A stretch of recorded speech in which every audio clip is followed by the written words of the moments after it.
Yeah, thank you everyone for joining us. Right, now that we're 2 minutes past, I will go ahead and introduce tonight's speaker. So tonight we will be hearing from Dr. Gwendolyne Knight. She has an honours degree in archaeology from the University of Aberdeen and an MA in medieval studies from Stockholm, where she also completed a PhD. Let me just go ahead and turn off my camera and I'll pass over to you, Gwendolyne. So yes, thank you very much for that introduction, and thank you everyone for coming today. So today I'm going to be talking about stereotypes of magic and lived religion in medieval Sápmi. Um, and part of this is a departure point that is very much informed by research that is um, produced mostly within Old Norse and Scandinavian studies, um, and kind of trying to encourage us to maybe examine the paradigms that we're bringing to the sources that we study um, a little bit more and in different ways. And one way that I think can be very important to this process is to engage with Sami studies, the research tradition that is developing there, that has been developing there for quite a long time now, and to contextualize the information that we are able to get from medieval written sources with other kinds of sources. And I'll sort of get into why I think that's so important in a bit. But first, when I present on any Sami topic, I usually begin with a very brief note regarding nomenclature. This is a quote from Marta Spangen and her co-editor's introduction to the book Currents of Sami Pasts from 2020. And it's just a reminder that the spelling that is frequently used for Sami, which is, I don't know if you can see my cursor, this one with the acute accent, is the spelling used in North Sami. And North Sami is, in terms of number of speakers, the largest of the Sami languages. However, this has a consequence of potentially eclipsing the smaller Sami languages and sort of homogenizing both the Samic languages themselves and Sami culture as a whole, and kind of it's and it risks creating kind of minorities within the minority. And so the solution that the editors used in this particular volume is to use the spelling with double A, which is used in some of the smaller Sami languages. My own personal strategy is can be summed up with chaos by inclusion. Or inclusion by chaos, sorry. I do not commit to any particular spelling of Sami. You will see the acute accent, you will see two A's, you will see no accent and one A. And because English orthography is a bit of a dumpster fire, this doesn't have any effect on pronunciation, and it has the benefit of showing, of demonstrating sort of in practice this diversity and this variety. And it's also just a good reminder, especially when the Sami language that is frequently kind of used in the development of a kind of Sami academic language tends to be North Sami. So it's also just kind of good to remind ourselves that this is not, the only Sami language. It's not the only Sami context, that these concepts need to be translated into or understood within. So moving swiftly onwards, we can ask, we can start with kind of the Sami in medieval literature as a sort of general introduction. And I've put Sami here in inverted commas because in Old Norse, this is The term that is used is Finnish or Finnash, and this is often unproblematically translated as Sami, to the extent that in many works of scholarship, you will see Finnish, that is Sami, or something to that effect. This is a bit of a tricky equivalence to make, however, because multiple cultures have been described as Finnar or Fenni or Finni, starting with Tacitus's Latin, and especially these very, very early references appear to be to a certain cultural type in the north, rather than a particular ethnic or linguistic group per se. And Finnish, the Old Norse term, has similar problems, even if its application in a lot of Old Norse texts appears to overlap largely with the Samic language area. The lack of kind of specificity in sort of place that frequently accompanies its use obscures the high degree of cultural variation that we know existed in Fennoscandia during the Viking Age and the Middle Ages. And I think that this quote from Frog is very kind of helpful to keep in mind in this sense. And he's talking about Finni because the particular text that he's using is the Historia Norvegiae, which is written in Latin.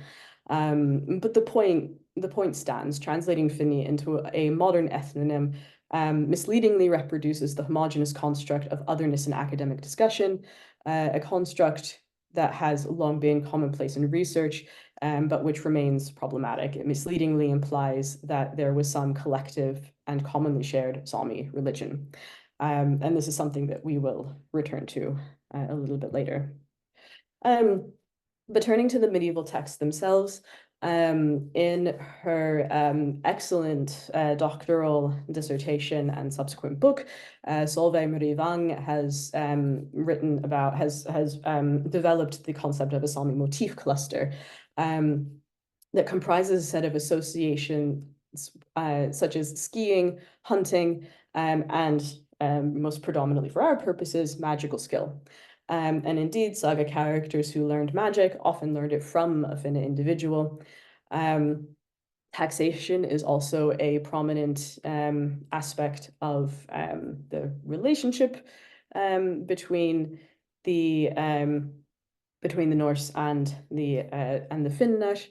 A subordinate relationship is often assumed, frequently on the basis of later colonial contexts. But it's worth asking kind of how accurate is this picture, and is this an accurate interpretation of what the sources are telling us? This isn't something that I have a whole lot of time to kind of get into today, but there's some quite interesting research on archaeological evidence and diplomatics that have kind of worked to sort of reassess this kind of received impression. The legal and literary material is, of course, produced during a time when religious distinctions become more pronounced. This is often described as kind of a dichotomy between the increasingly Christian Swedish and Norwegian and Icelandic populations and the non-Christian Sami. But this is a simplification of a much more complex picture. And indeed, archaeological material indicates a high degree of cultural variety within medieval Sápmi.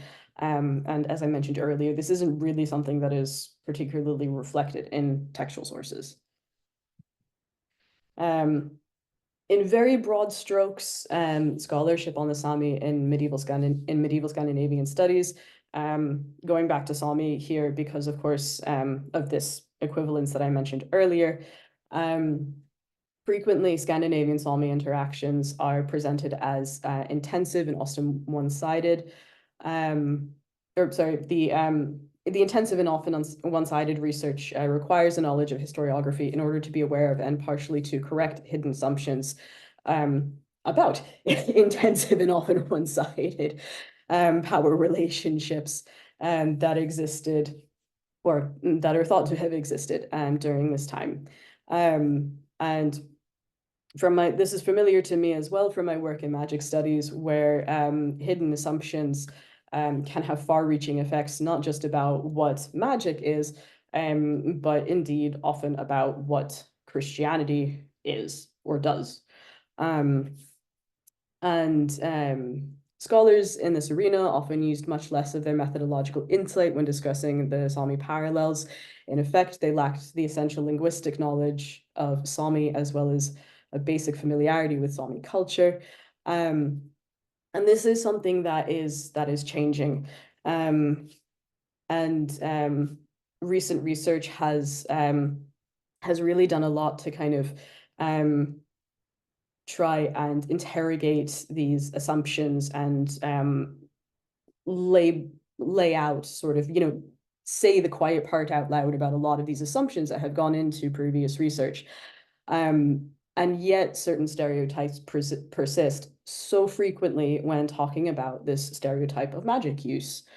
The terms that are used to talk about Finnart rituals, quote unquote magic use, and even sort of equating this to or interpreting this as representations of Sámi practices kind of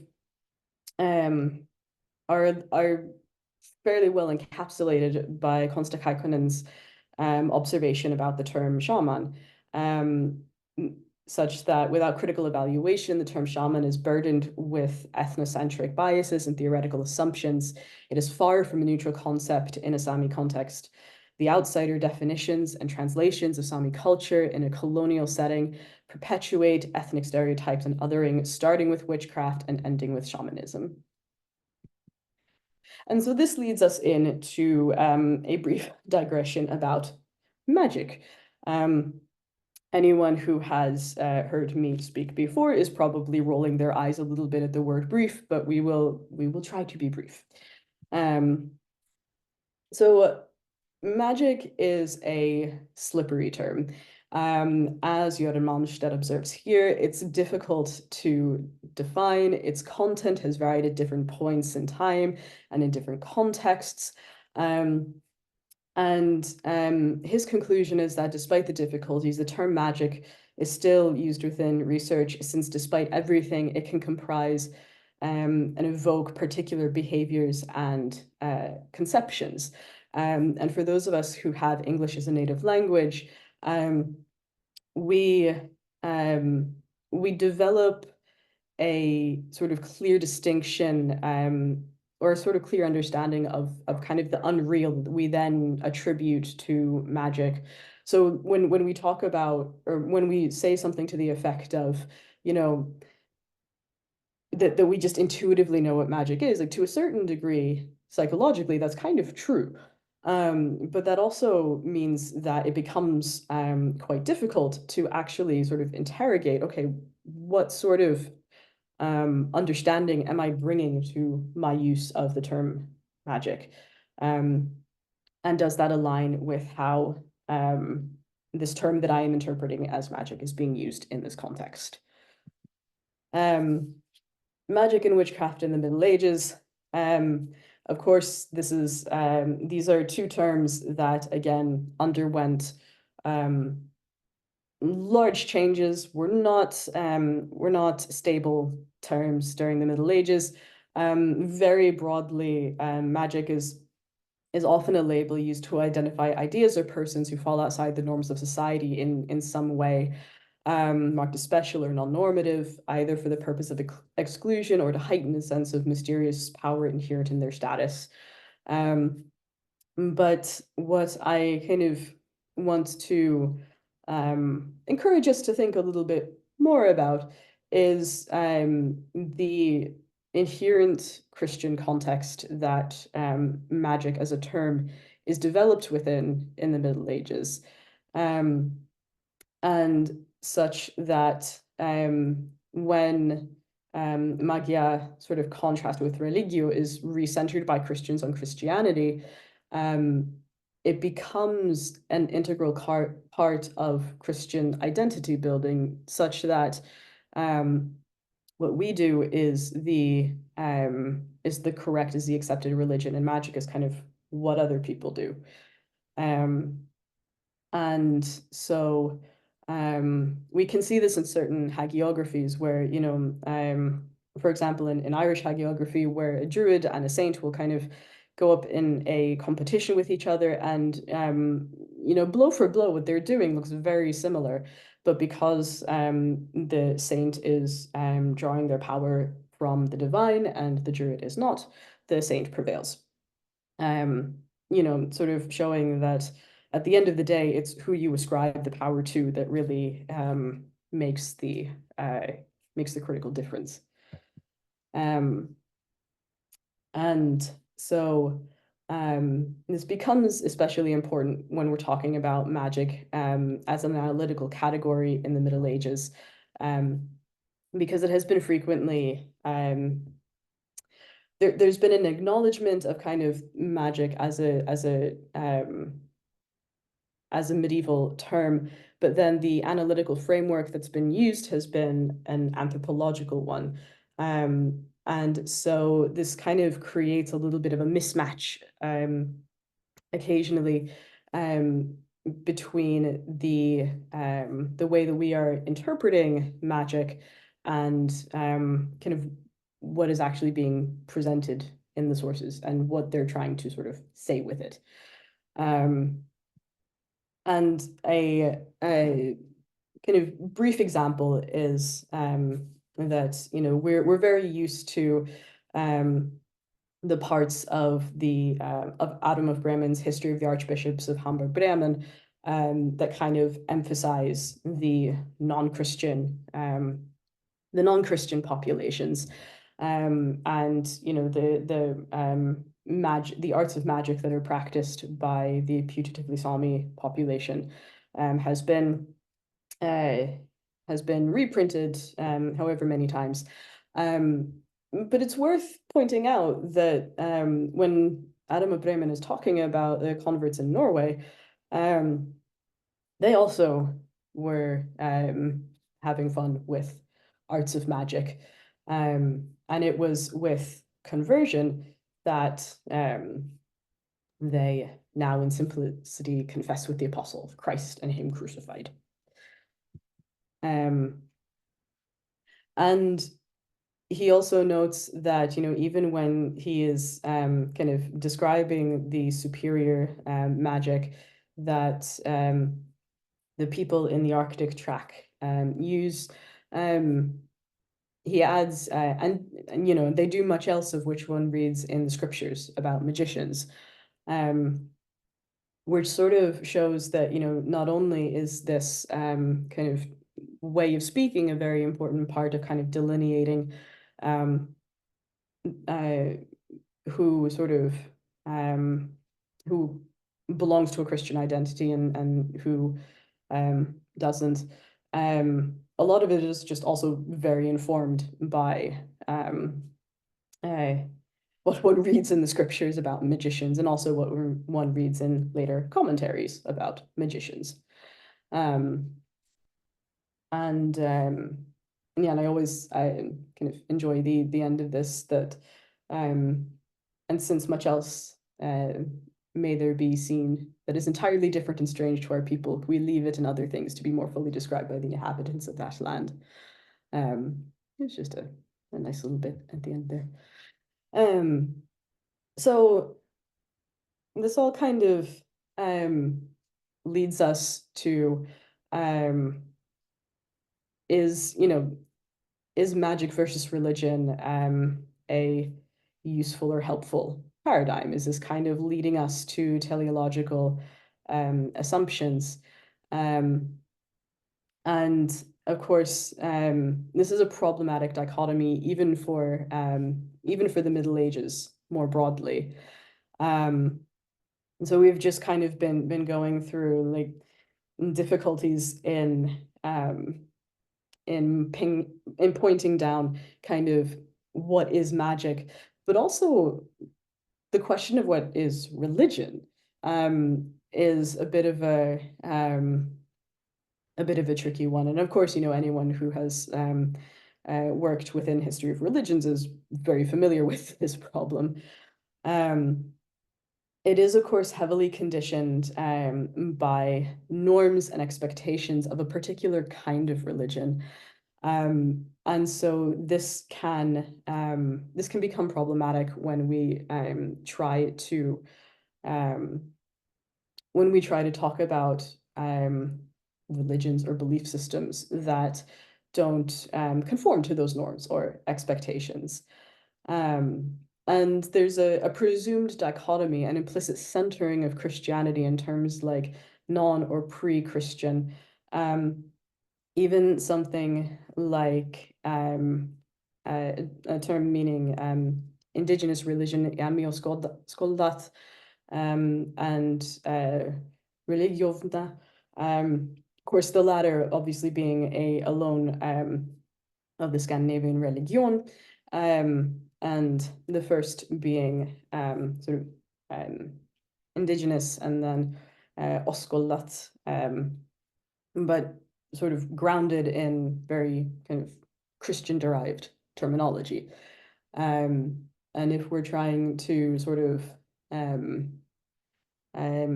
if we're trying to problematize the existence of dichotomy, that's it becomes a little bit difficult with this kind of terminology.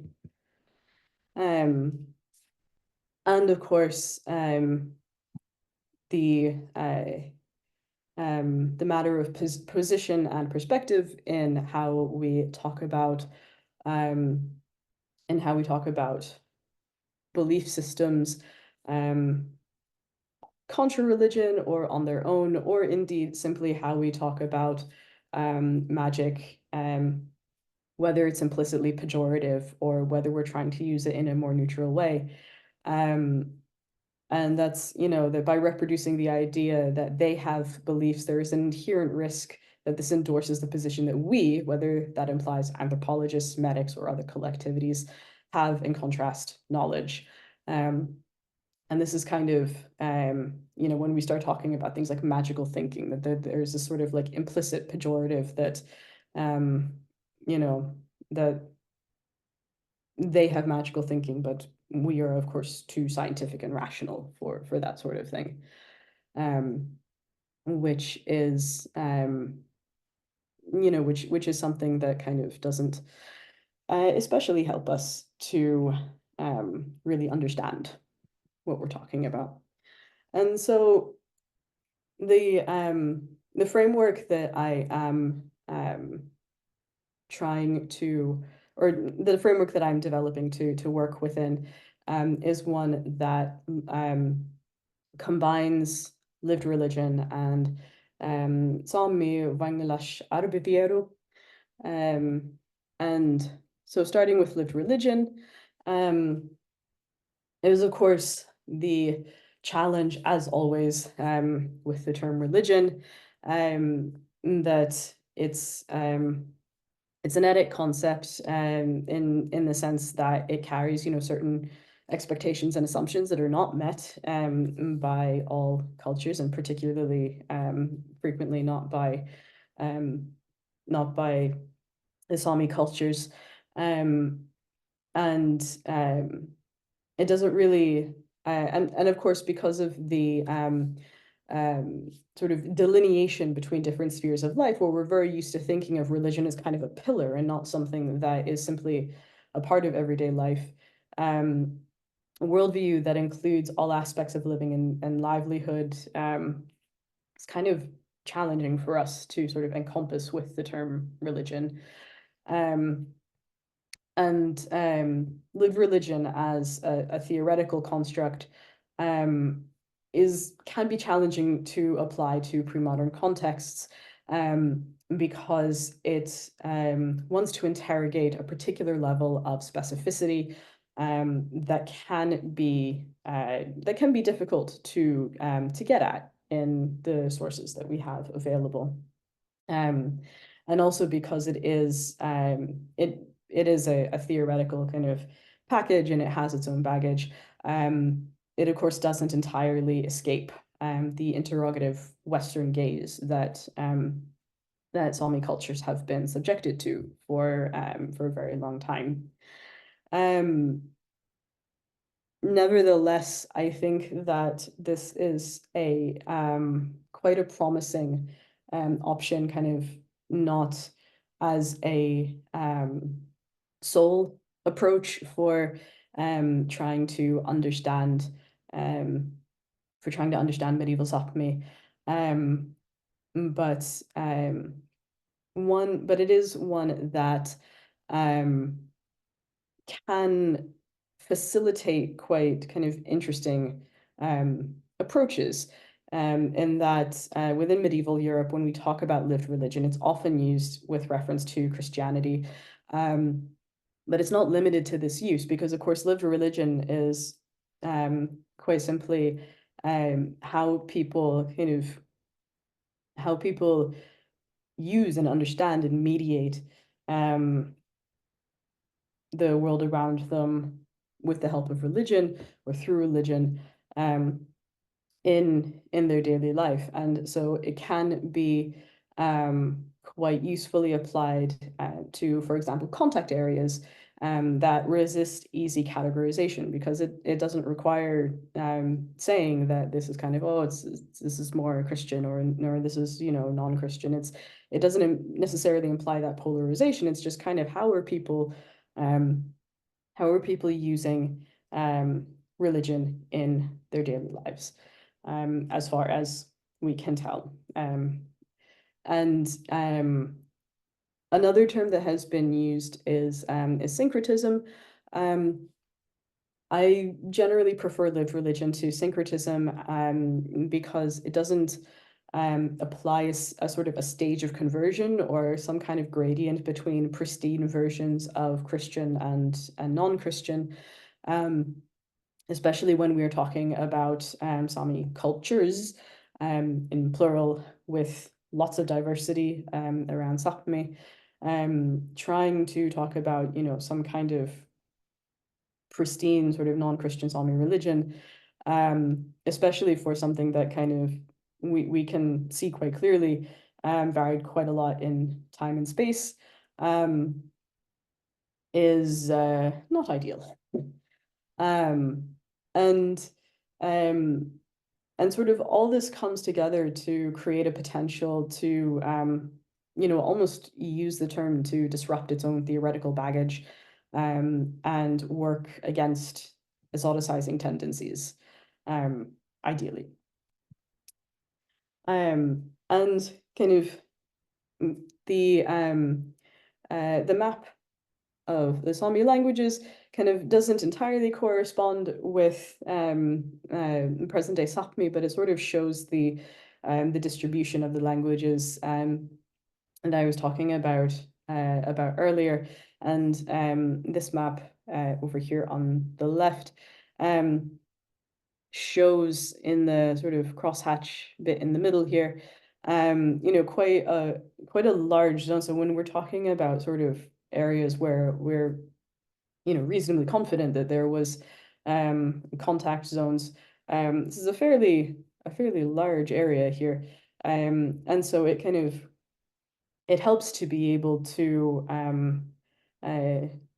use a terminology that kind of can encompass variations in religious expression or cultural expression, depending on how that contact took form. And so the other term that I use together with lived religion is this phrase, Sami Vangalash Arbevieru.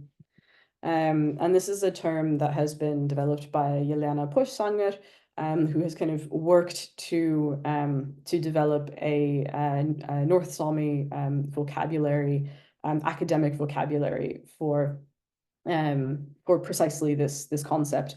And Konsta Kaikkonen has further sort of developed this phrase.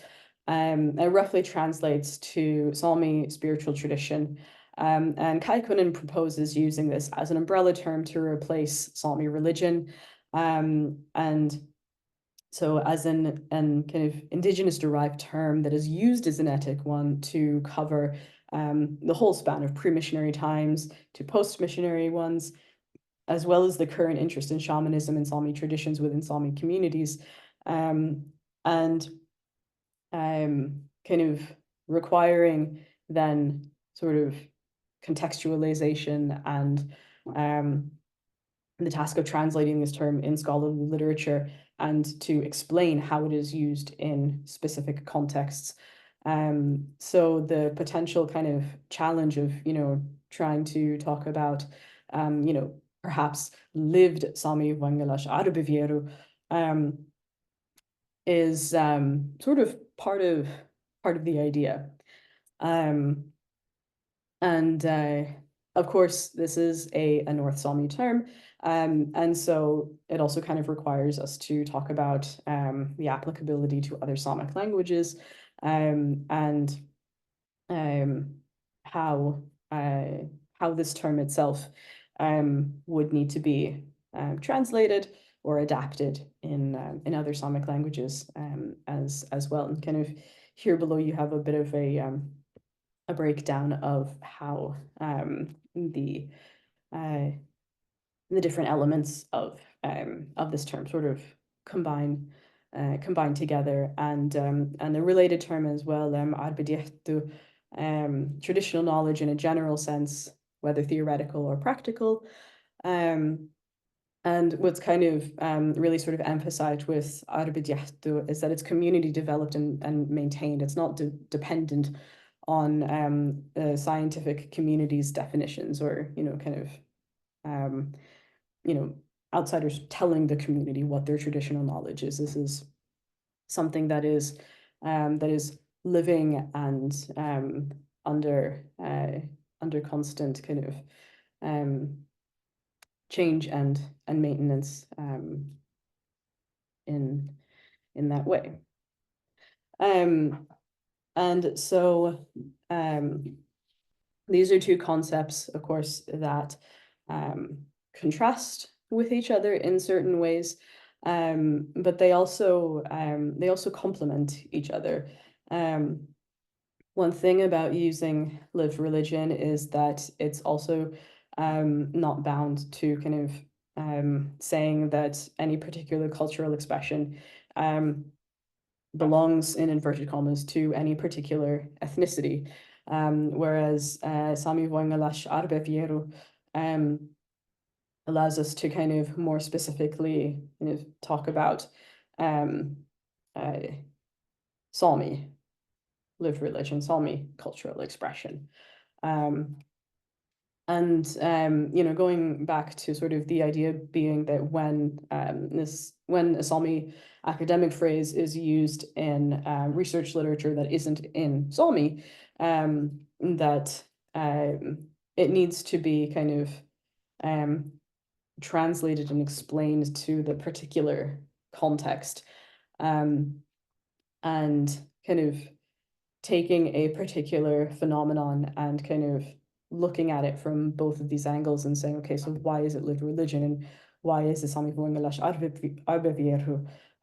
Why is it not one or the other? And sort of needing to translate and test against sort of both of these concepts can be, I think, quite instructive for interrogating how we describe certain phenomena.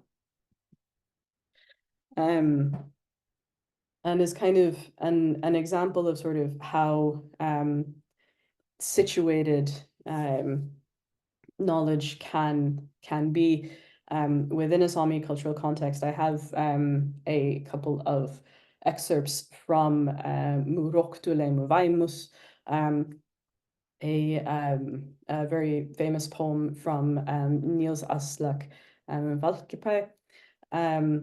It was a extremely well-known Sámi artist. And the bit that I particularly wanted to show was a little bit further on. And it's kind of, you can see that the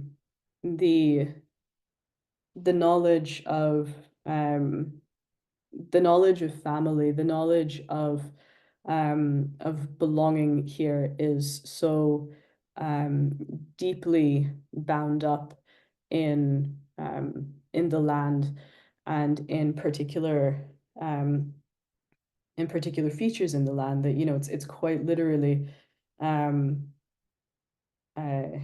it's quite literally kind of, like, your history kind of isn't in the past, it's all around you. And then they come to me and show law books that they've written themselves. Da lealach ga dot gwach sa dunai gyacha. But I don't see my family in these law books. I only show them the tundra where I see my family. And you can the pain and the frustration is sort of really laid bare in this poem, and I think it shows in such a evocative and important way just how much how important a kind of cultural understanding of not only how Sámi cultures sort of understand the world around them, but also, the present challenges that Sámi cultures are facing. How important this really kind of has to be for research that engages with Sámi topics. And as kind of one example, the Siedi, with here the title that Gies and Salome use in their 2013 article is a quote from another Niels Aslak poem. The Siedi is a better altar than Wadi's drum, a pure church bell. And in their 2013 article, they looked at Siedi sites in Finland, and in another article from 2018, Salmi and co-authors compared more sites across northern Fennoscandia.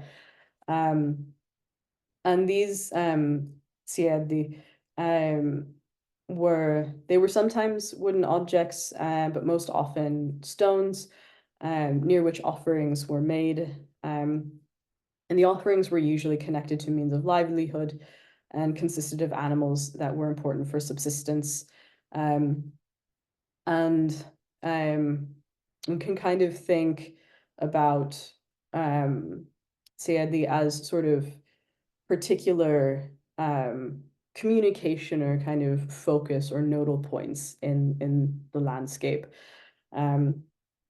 So these are places where you go to to leave offerings, to give thanks, or to give offerings for productive hunting, for example. So they are they're very important, and they're very and they've been in use for some of them for a very long time. I mean, in both of these studies, they found that some of these Siedit had been in use for a fairly short time, maybe only 150 years or so, but some had been in use for centuries. And so this is, there's spatial as well as temporal variation in the offering practices in both of these studies, but they both show a close relationship between local social and economic contexts and the offerings that are made at Siedi sites.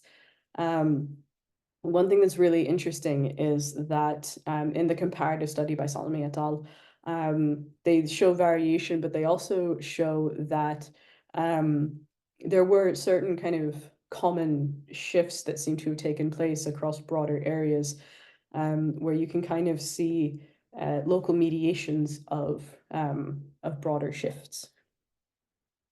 So in this case, kind of, we see that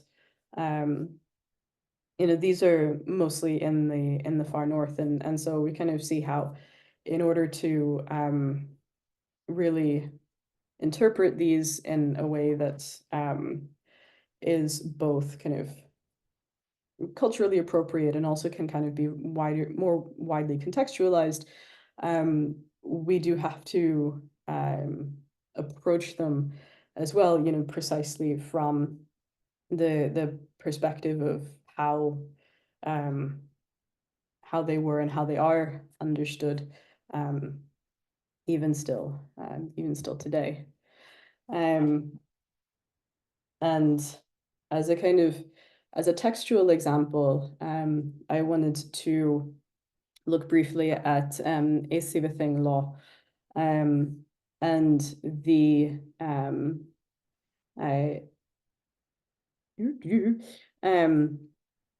the provision here that one should not believe in Finnash, usually amended to Finnash magicians or sorcerers, this Fideiður is talking about kind of translation, as we were just a little bit ago.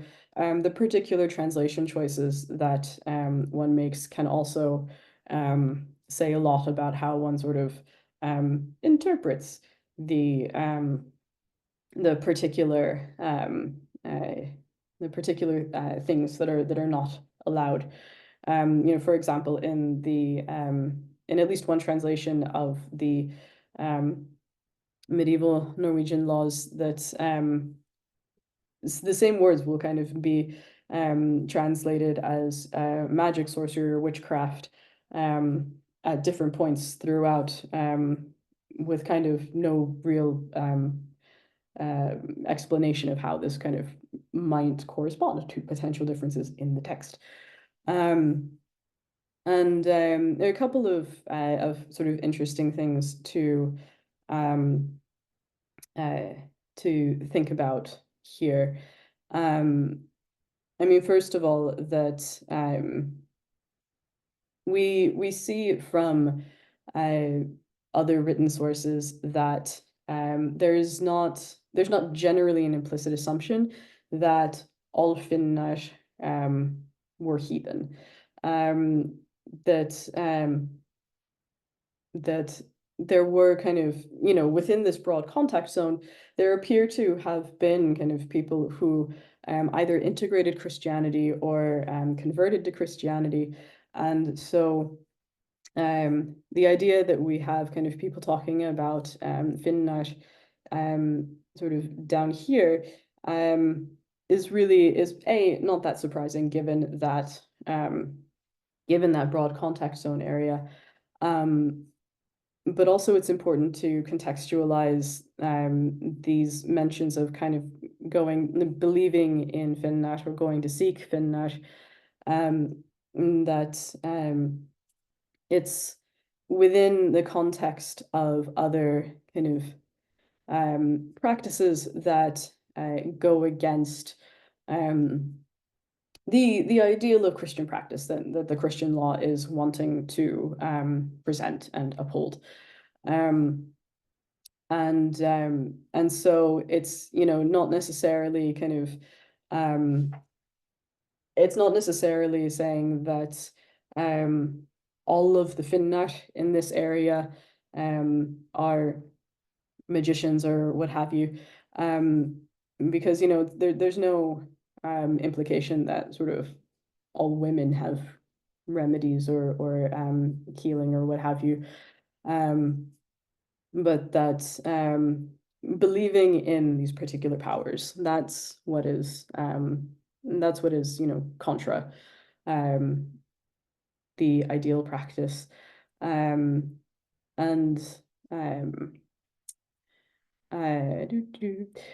yes, and there have been some, some particularly interesting interpretations of especially 45.1, a suggestion that Vit has been interpreted in different ways as kind of magical figures, things generally related to magic. Elsa Mundal has suggested that it is in fact drums, so that Vit is a variation of Viet. And Clive Tolley, on the other hand, interprets Vit and Viet as distinct terms, but considers that they may be kind of conceptually related in some way, not to the extent of interpreting Vit as drums here, but rather calling it, rather interpreting it as charms instead. And another proposal that Elsa Mundal has made is interpreting rot, so literally root, as potentially siedi.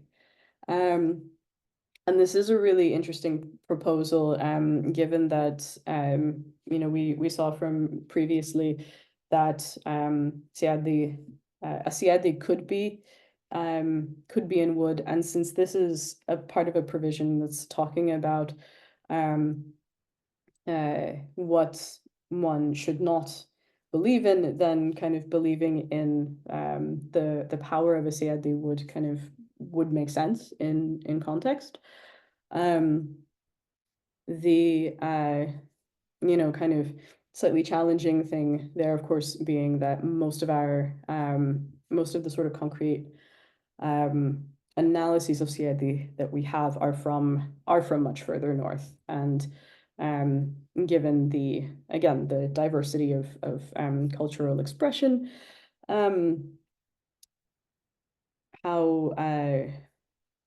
how we want to kind of interpret that would probably require more research. But what we do have, and which you may have seen before, is our objects like, for example, this drum hammer. And this drum hammer is particularly interesting because it has decorations on both sides, where one side is kind of a more Norse style and the other side is in a more Sámi style. And also interesting is that it was created somewhere between 1160 and 1260, but found as a group of artifacts that was deposited in about in the 15th century, circa. So this is something that kind of remained in use. It had sort of a long life that we really don't know very much about. And during as well a particularly kind of historically rather increasingly tumultuous time. But it's it shows that whatever kind of interpretive framework that we have, has to make space for the fact that different cultural expressions could, at least, according to the object on which they were found, quite unproblematically be combined with each other. And this is one area where kind of the combination of these two terms can be quite productive to sort of talk about the sort of practical elements on the one hand, and then use the sort of the Sámic terminology to kind of,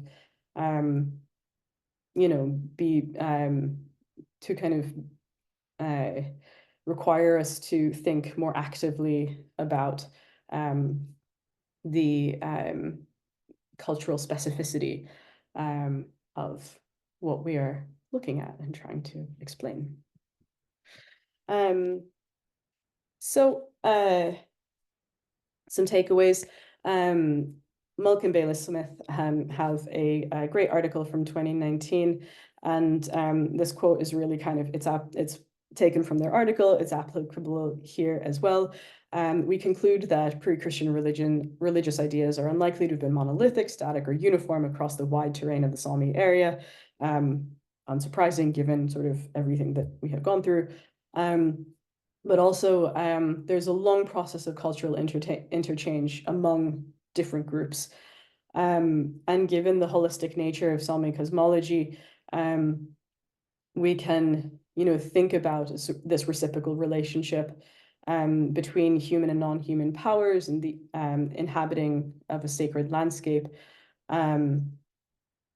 but also how we need to kind of accept a diversity of manifestations depending on sort of where we are looking. And kind of all this comes to the point of also being able to demystify and de-exoticize our presentation of textual sources through active engagement with other kinds of sources and critical reassessment of the terms that we use. But also kind of with a greater kind of cultural understanding, a greater cultural kind of engagement. We also do have to accept that certain information is sensitive to Sámi communities and you know, and is inaccessible to non-community members. And also that archaeological and museum practices are deeply historically charged in many parts of Sápmi. And, you know, this really kind of needs to inform how we approach this material, but also, you know, reminds us to be kind of sensitive in how we approach, you know, the people as well. You know, and to think critically about, you know, who has produced certain knowledge, in what context has it been shared, and have any specifications been made regarding audience. For example, Frederick Post has written an award-winning book about Sámi kind of indigenous religious practices, and has specified quite explicitly that he does not want the book translated into majority languages precisely because this is knowledge that he has kind of collected and analyzed for the community to be kept within the community. And to think, you know, kind of about relational knowledge production and communication, and that we should also kind of have a realistic understanding of the inherent political elements to discussing Sámi history, that even, you know, if we think that we are working with medieval documents, that how we talk about the Finnach, if we equate them to the Sámi, and then how we talk about them, that this can have a present day effect, and not kind of try to hide behind the fact that we're looking at, you know, medieval literature. And that is that. Thank you so much. What a fascinating presentation. Really fabulous to see such a sensitive approach, like you were saying at the end there, and to take us through all the nuances of your research. Really appreciate it. Getting lots of claps and thank yous there from our guests. So if you are happy, Gwendolyne, we've got a couple of questions that have come in. I'm aware you've got a bit of a sore throat, so we'll stick to a couple. I'm going to take speaker's privilege though and ask my own question first, because that was just a really fascinating talk. One thing that stood out to me was I was so interested about reading the laws that you were that you had quotes from, and I was wondering about the tract that mentioned not to seek help from Finna, and I wondered if that's if you've come across any examples of people doing that, of people being punished for doing that, examples, or was it purely an idealistic, like preventative sort of measure by including it in the law? Yeah, that is, excuse me, sorry. That is a really interesting question on a bunch of levels. Of course, in at this sort of particular moment, like the documentation of punishments, like of people actually breaking these laws is sparse. Um, it's hard to come by. So kind of in that particular sense, um, yeah. Um, we have um we have saga evidence where people will kind of go to we'll meet Finnat, or will um sometimes because they've gone out to look for them, sometimes they haven't. um those tend to be situated a bit further north, um which is why um sometimes these laws exist has kind of been interpreted as um uh, supplementing the archaeological evidence that there were Sami communities in this area. And occasionally we have evidence for kind of Finnart who have through marriage come down south as well. So it's a very long-winded way of saying not a great amount of evidence for it. Yeah, thank you. I've got a couple of questions in the chat, and then I'll share links to our next events with everybody. So first question we've got here from Lizanne Henderson. Thanks for writing your question. She said, I was wondering how the Sami themselves interpret things that outsiders have called magic. Do they also interpret this as magic, or as religion, or as something else? Yeah, I mean, one thing is that for a lot of present day Sami communities, the kind of one of the real cultural, like um sort of moments was the intensification of colonial and missionary activity of the early modern period, um, where kind of where we see in the Middle Ages, excuse me, that some people are converting and some aren't, but the um, it's not especially high of a priority.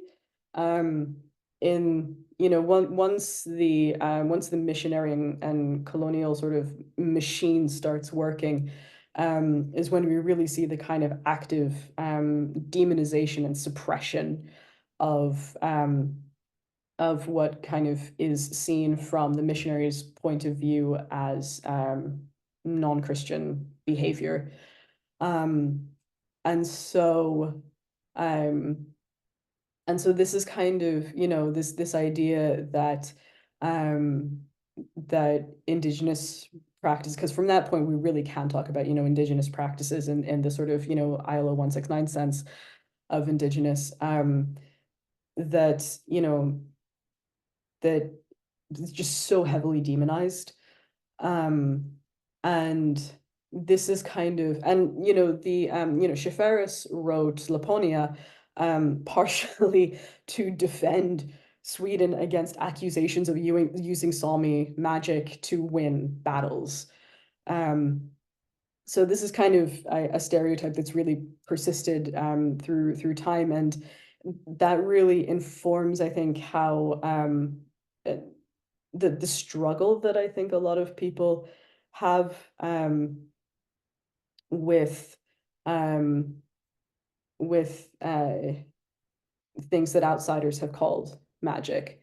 Um, I mean, a lot of people there kind of, there's a really active movement to sort of reclaim the culture and sort of go back and say, like, this isn't demonic, this is our heritage. But um yes, so very complicated relationship. I'm sorry, that was an extremely rambling answer, but I hope that it No, thank you. That was great. Yeah, you've been fantastic, and we've all got many questions in my head, but I'll just ask one last short one and then let you go. That's been, yeah, thank you for taking the time to answer those. A question from Martin for the final question here. How uniform or varied do you think Sami beliefs were across the territories and communities during the Viking Age? likely vary. I mean, during the Viking Age, um, going by kind of linguistic evidence and archaeological evidence, they look to be extremely varied throughout the Viking Age. There's certain, excuse me, commonalities that one can see between different areas, but yeah, no, very. Very varied, brilliant. Thank you so much for all your time. With that, I just want to say thanks again, and thank you to everybody who joined us.